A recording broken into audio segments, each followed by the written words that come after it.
taking so long now. Hey there and welcome back, everybody. Thanks for joining me again today for this 7,000 round update for the LCP II 22 long rifle. If you've checked out my other two reviews, my 4,000 and 5,000 round review, awesome. Thanks for coming back. If you haven't, I'll link to those down in the description. I highly suggest checking those out. I'm not going to go back over all the specifics that I found out about this gun. I'm just going to pick it up kind of where I left off. So if you're really interested in what I think about it and how I've got this to work as well as it has, check those out. Very ammo sensitive gun. So yeah, see what I have to say about that and come back and watch this one.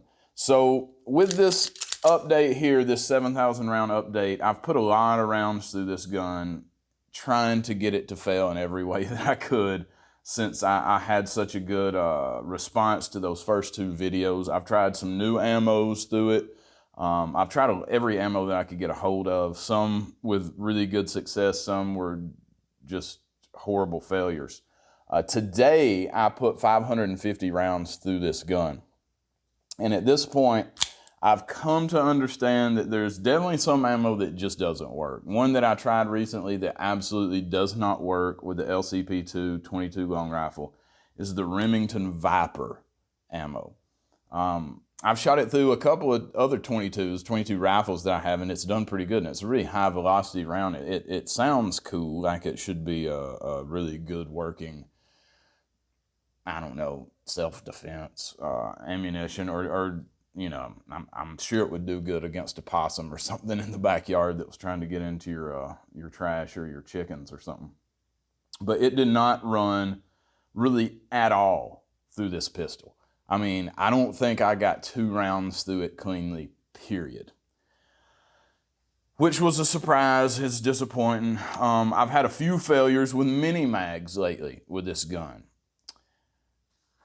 I've had some really good success with this Ely club ammo. I've used 150 rounds of this, and I don't think I've had an ammo-related failure. And I say I don't think because I'm going to get into another issue right quick before I get back to some other ammos that I tried. Without a doubt, one of my magazines is defective. I've tried to work on it a little bit, stretch the spring out, adjust the little wings on the top, and I've done everything that I could to get it to look just like the other two, function like the other two, and there's no doubt about it, I definitely have a seriously defective magazine that's getting worse.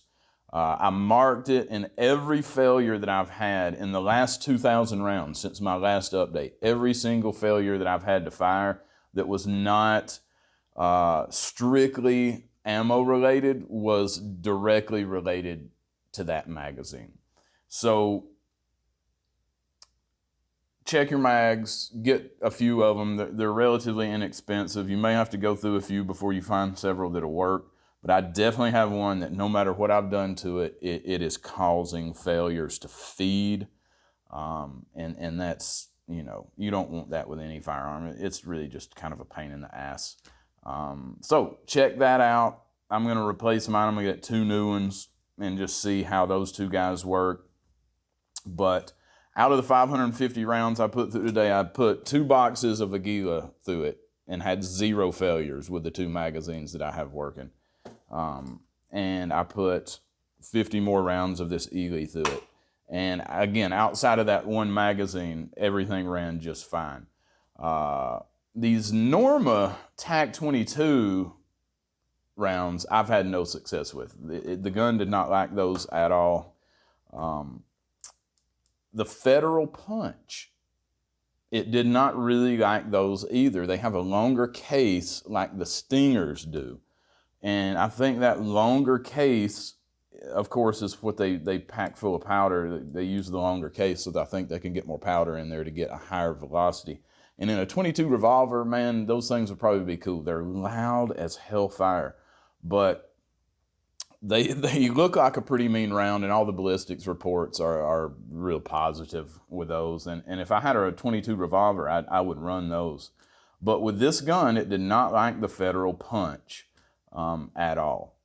But again, Aguila has been super consistent. The Elys have been really consistent. And what else was I running? Most of the mini mags have been good until I had a couple hang-ups, and that's kind of been the story with the mini mags. It's here and there, it'll have a little bit of a failure, but it's not been consistent one way or the other. Now, another thing that I have done with this gun is I put the Galloway Spring Kit in it, because a lot of people kept saying, oh, you should put this Spring Kit in there, it'll improve this and improve that. And to be honest, I haven't noticed any difference. It was fun taking the gun apart and really, honestly, doing a deep cleaning on the deep inside of this gun. Probably needed it after as many rounds as I've put through it.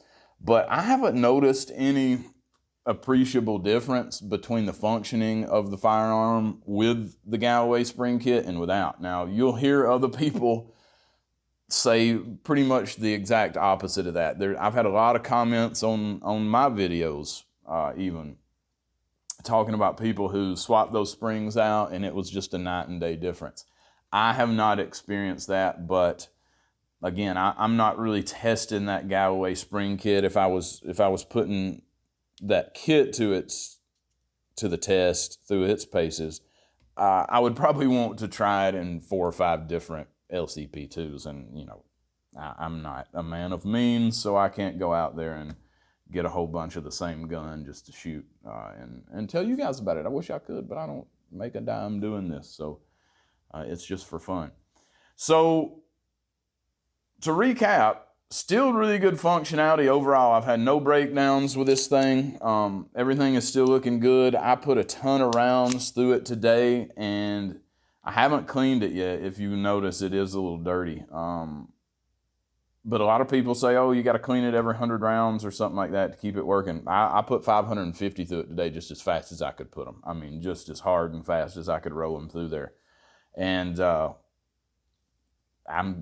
bet you $1 it could probably do another 500, because it's really not that dirty after the Aguilas today. It really looks pretty good. I don't know if you guys can see it, if it'll focus up on that at all, but it really is not terribly dirty for a 22 that has had 550 rounds put through it today.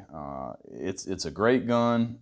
Like I said earlier, if you haven't checked out my 4,000 and 5,000 round updates on this, check that out, because I talk a lot about ammo and what's worked and what hasn't, and I go into a little bit more depth with that. But to sum up this 7,000 round review, I wanted to get 7,500, but everybody was, you know, beating me up to get this review out, so I figured I'd just go ahead and do it.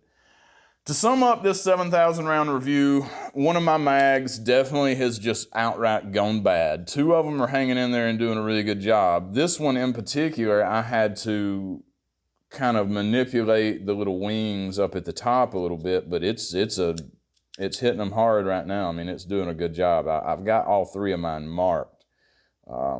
And this one has been solid ever since I took it apart and really just kind of bent the wings at the top to be exactly like the other one that was working really well.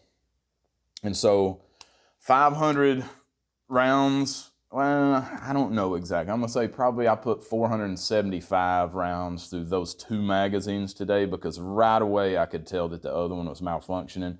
And I must have run between 5 and 10 magazines full through that other one, and not everyone, but I'd say 8 out of 10 times that had a failure to feed right around it seemed like it was always coming at the 4th, 5th, or 6th round of the clip, that it was failing to get the round up there where it needed to be. So Aguila is still the hot ticket for this gun as far as I'm concerned. If you find these Elys, give them a try. I haven't tried a lot of their different bullets. This is the 40 grain, just target ammo, I suppose, 40 grain round nose. Got these for $9.89, which is not cheap, but it's not crazy expensive either. I like those. Mini mags have been consistent, but every once in a while I've had some inconsistencies. And one more time, federal punch. I wish those had been good, but they just didn't work in this gun. It's because that case is a little bit longer than the average 22. And I think it just kind of gets hung up coming out. And it causes some chaos in there, which I think is the same reason the stingers don't run well in this little gun. So thanks for joining me again, folks. I appreciate it. I hope that's been at least somewhat educational and maybe a little entertaining. I don't know. I didn't have too many jokes today. The pollen's kind of getting to me here in the South. I'm about to lose my voice, I think. But yeah, we'll be back with some more reviews. I got some AR-15 stuff coming up. I'm going to do some more 22 cheap rifles and some more shotgun stuff coming up, because really my background is mostly in shooting shotguns in a sporting sense. So stay tuned and we'll see you guys at the range. Have a great day. Since I've had your love. Well, it's been so long now, baby. Out since I've had your love. All I ever wanted now, baby, was just to have that love. All that I need now, girl, Lord, just to have your love. Yeah.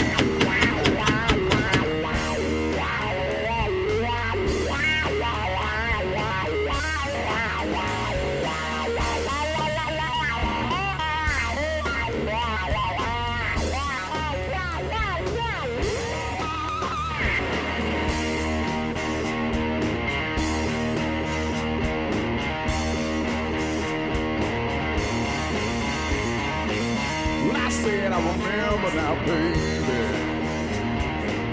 when you was 18 years old. Well, I took you in now, girl. Give you everything you ever want. I said them years went by,